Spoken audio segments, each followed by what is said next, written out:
आपको स्मरण में होगा, शिवरात्रि की रात्रि में आप लोगों ने सबने अपने अपने घर में दिया जलाया होगा। दीप जलाया कि नहीं जलाया पूजन में? बोलो तो सही, जलाया ना? शंकर जी को बेलपत्री चढ़ाई कि नहीं चढ़ाई? चढ़ाई ना? अभिषेक पूजन किया ना? तुमने दिल से, भाव से, मन से शिवरात्रि के दिन रात्रि के समय शंकर भगवान की आराधना करी। भूलवश भी अगर तुमने दिया जलाया है तो मेरा शंकर भगवान जब चोर को कुबेर बना सकता है तो साल भर में तुम्हें भी तो कुछ न कुछ दे सकता है। इंतजार करो कि तुमने जो पार्थिव शिवलिंग की पूजन करी है रात्रि के समय पर, केवल पार्थिव शिवलिंग की पूजन रात को नहीं होती है, पर केवल शिवरात्रि, हरतालिका तीज, छोटी तीज, बड़ी तीज, अन्य जो त्योहार होते हैं, सोमवार की अष्टमी आदि जो उत्सव होते हैं, इसमें शिवरात्रि की रात्रि में, उसका मतलब ही शिवरात्रि है। रात के समय पर आप अभिषेक करो, पूजन करो, अर्चना करो।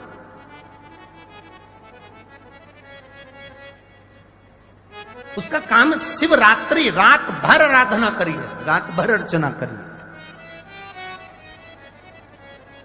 एक बार हमने बहुत पहले 2-3 साल पहले कथा में कहा था कि शिव जी का अभिषेक रात में नहीं होना चाहिए, केवल शिवरात्रि एक ऐसी होती है जिसमें शंकर भगवान का अभिषेक रात्रि को होता है और दिल से करना चाहिए, पूजन दिल से करना चाहिए। कुछ विधर्मियों ने हमारी पुरानी क्लिप निकाल के उसको आधा काट लिया और आधा काट कर उसमें ये चला दिया कि रात्रि में अभिषेक नहीं होना चाहिए। तो वो पर उसने पूरी नहीं चलाई कि गुरुजी ने क्या बोला कि शिवरात्रि की रात्रि को रात भर पार्थिव शिवलिंग का पूजन करिए, आराधना करिए, अर्चना करिए। उसने उतना चलाया कि रात को शिवलिंग का पूजन ना करें। बहुत लोग लगे हैं धर्म को खींचने में, सत्कर्म को खींचने में। अधर्मी ढेर पड़े हुए हैं जो कहीं ना कहीं किसी ना किसी रूप में सनातन धर्म को नीचे दिखाने का प्रयास करते हैं। बड़े बड़े औहदे पर बैठकर भी लोग सहजता नहीं रखते। इसलिए तो रामचरितमानस में लिख दिया, ऊंच निवास नीच करतूती और देख न सकई पराई विभूति। दुनिया की विभूति देख नहीं पा रहे, आंखों में चुभ रही है कि कैसे इतना आगे बढ़ रहा है, कैसे ये सब भजन हो रहा है। 63 करोड़ लोगों ने अभिषेक पूजन कर ली, दुनिया को चुभ रही है 63 करोड़।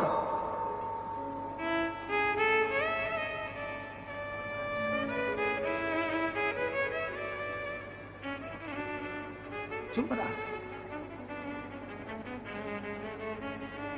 और 63 करोड़ लोगों ने जो अभिषेक करा, ये शिव तत्व है, ये शंकर की उदारता, ये करुणा है, ये भगवान की भक्ति। यहां तो कितनी सुंदर बात कही, भूल से भी शंकर का जो गुणगान कर लेता है। एक भील की कथा आती है शिवरात्रि की, आप लोगों ने पढ़ी होगी भील की कथा। पेड़ पे चढ़ गया, हिरण को मारना था, बच्चों का पेट भरना था, मांस चाहिए था।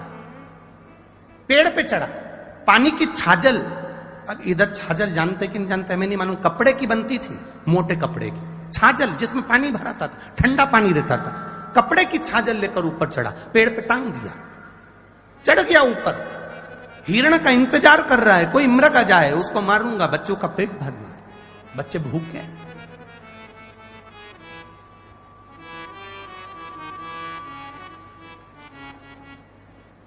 और चला, पेड़ के ऊपर चढ़ गया और पेड़ के ऊपर चढ़कर वो छाजल जो थी वो पेड़ पर टांग दी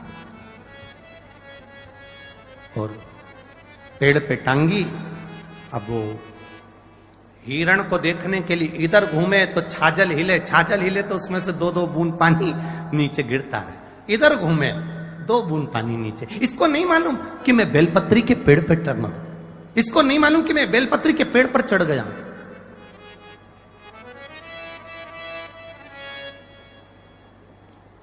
इसको मालूम ही नहीं, बेलपत्री के पेड़ पर चढ़ाऊं उसको नहीं मालूम। उसको स्मरण में लो। और नीचे एक शिवलिंग था, बस ठीक है, नीचे एक शिवलिंग था, बेलपत्री गिर रही थी, बूंद बूंद पानी नीचे गिर रहा था, शिवलिंग पर पड़ रहा था। रात्रि के समय पर उसको नहीं मालूम कि शिवरात्रि है और भोले बाबा प्रसन्न होकर प्रकट हो गए। मांग तुझे क्या चाहिए, मैं तुझे क्या दे दूं, बोल। सरल है ना, सहज है मेरा शिव, मैं तुझे क्या दे दूं। इस कथा में बताया गया है कि महाशिवरात्रि की रात साधारण रात नहीं होती। ये वो रात है जब दिया जलाना, बेलपत्र चढ़ाना, अभिषेक, पूजन और अर्चना दिल से की जाए तो उसका फल अवश्य मिलता है। यहाँ ये संदेश दिया गया है कि अगर भूलवश भी आपने शिवरात्रि की रात दीप जला दिया तो भगवान शिव आपको खाली हाथ नहीं लौटाते। कहा गया है कि जो शिव चोर को कुबेर बना सकते हैं तो अपने भक्त को साल भर में कुछ ना कुछ क्यों नहीं देंगे। मतलब शिव फल तुरंत दें या देर से, लेकिन देते जरूर हैं। भक्त को केवल धैर्य रखना चाहिए। ये स्पष्ट किया गया है कि सामान्य दिनों में रात को अभिषेक नहीं होता, लेकिन शिवरात्रि की रात एक अपवाद है। इस रात भर पार्थिव शिवलिंग का पूजन, अभिषेक और अर्चना करनी चाहिए। ये भी बताया गया कि कुछ लोगों ने पुरानी बातों को आधा काटकर गलत अर्थ फैला दिया, जिससे भ्रम पैदा हुआ। कुछ लोग जानबूझकर धर्म और सत्कर्म को गलत तरीके से दिखाते हैं। बड़े पद पर बैठकर भी कुछ लोग ईर्ष्या और अहंकार में डूबे रहते हैं। इसी संदर्भ में तुलसीदास जी की पंक्ति आती है, ऊंच निवास नीच करतूती, अर्थात ऊंचे पद पर बैठकर भी नीच आचरण। यहाँ बताया गया है कि जब 63 करोड़ लोगों ने शिव अभिषेक किया तो कुछ लोगों को ये सहन नहीं हुआ, लेकिन ये संख्या कोई दिखावा नहीं बल्कि शिव तत्व की करुणा और व्यापकता का प्रमाण है। ये कथा पूरे प्रवचन का हृदय है। एक भील भूखा है, बच्चों के लिए शिकार करने गया। उसे न शिवरात्रि का ज्ञान न पूजा की विधि। वो अनजाने में बेलपत्र के पेड़ पर चढ़ जाता है। उसके लटकाए जल पात्र से पानी की बूंदें नीचे गिरती हैं। नीचे शिवलिंग होता है। अनजाने में ही अभिषेक और बेलपत्र अर्पण हो जाता है। न मंत्र, न विधि, न ज्ञान। फिर भी भोलेनाथ प्रसन्न हो जाते हैं। भगवान प्रकट होकर कहते हैं, मांग तुझे क्या चाहिए। शिव भाव देखते हैं, विधि नहीं। ज्ञान नहीं, भावना चाहिए। जानबूझकर नहीं, दिल से किया गया कर्म चाहिए। जो भूल से भी शिव का स्मरण कर ले, शिव उसे भी अपना बना लेते हैं।